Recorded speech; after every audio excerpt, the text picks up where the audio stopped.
Hey everyone, and welcome to today's Explainer. Right, so today we're tackling something that's literally fundamental to the survival of any modern organization: organizational resilience. We're going to break down the real-world consequences of what actually happens when systems fail. We'll be relying directly on our source material to map out the operational, financial, and reputational shockwaves of an outage. So I want you to start by just asking yourself this. What happens to an institution when the screens suddenly go dark? Just imagine it for a second. 1 minute, everything is humming along perfectly, and the next, total silence. I mean, no emails, no transaction processing, absolutely no customer records. Downtime is this immediate, terrifyingly real threat that can honestly bring organizations to their knees in a matter of seconds. For our agenda today, we'll be looking at 5 key areas. 1. Operational impact and delays. 2. Financial impact and losses. 3. Reputational damage and trust. 4. Calculating your downtime costs. And 5. Why business continuity matters. Let's dive right in. Section 1. Operational impact and delays. So the immediate paralysis of an organization basically looks like this. Whatever your core function is, it just stops. Period. This naturally leads to an inability to provide services and massive delays in operations. You're also going to see severely reduced productivity. I mean, if your staff can't access their tools, they literally cannot do their jobs, right? And the kicker here, the real irony, is that while no actual work is getting done, you're hit with increased operational costs just trying to troubleshoot the whole crisis. Let's ground this in reality for a second with a great example directly from our source material. Picture university in Zambia. They experience a critical system failure right smack in the middle of student registration. So what happens? Well, students absolutely cannot register. This instantly leads to these incredibly long, frustrating queues just stretching all across the campus. And the ripple effect? It's immense. It actually results in delayed academic calendars.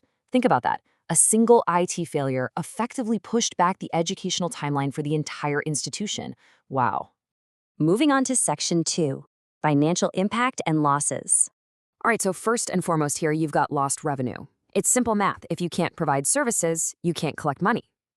Then you've got the system repair costs just to fix the broken infrastructure. And this naturally leads to those sneaky hidden costs, things like emergency procurement. Because let's face it, when you're in a crisis, you don't have time to haggle or negotiate. You're out there buying replacement parts or services at absolutely desperate prices. And finally, depending on your industry, you might get slammed with some pretty heavy regulatory penalties on top of everything else. To really put the severity of this into perspective, I want you to focus on just one number: 12 hours. Just think about a 12-hour window. It's literally just half a day.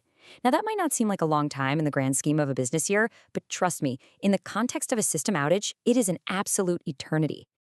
Our source highlights this scenario where a bank experiences a 12-hour outage. For half a day, their customers cannot access their money. So what do? I mean, they don't just sit there and wait patiently, right? No, they go straight to competitor ATMs, or they route their transactions through competing services.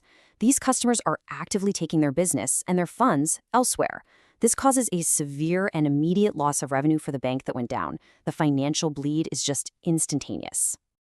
Which brings us to Section 3, reputational damage and trust. So the crucial point here is tracing this domino effect of poor recovery. It's a chain reaction. Step 1, the institution fails to recover quickly. It's just taking way too long. Step 2, because of that delay, customers lose trust and public perception instantly turns negative. You know the drill. People start complaining on social media, maybe the news picks it up, and boom, the brand is tarnished. Step 3, competitors gain the advantage. When you lose the public's trust, you are essentially handing your market share directly over to your rivals. Actually, think about it like this. Rebuilding a server might take a few hours, but rebuilding public trust, that can take years. Section 4, calculating your downtime costs. Now, I want you to envision a local institution you're pretty familiar with. Maybe it's your own company, maybe it's your local hospital or your bank. Got it?